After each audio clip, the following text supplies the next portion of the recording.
Hi అండి. మా ఆడపడుచు కూతురు పెళ్ళి ఫిక్స్ అయిపోయింది. అయితే ఈరోజు పసుపు అయితే దంచుతున్నాము.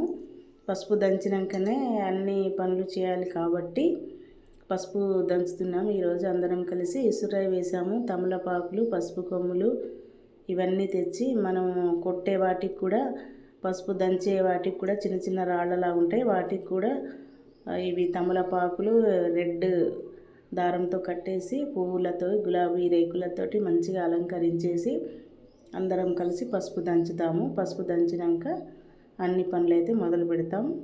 చూడండి, చాలా బాగుంటుంది. ఈ పసుపు దంచుడైతే ఒక లేడీస్కి అయితే ఎంత మంచి సంబరము. అందరం అయితే మంచిగా పసుపు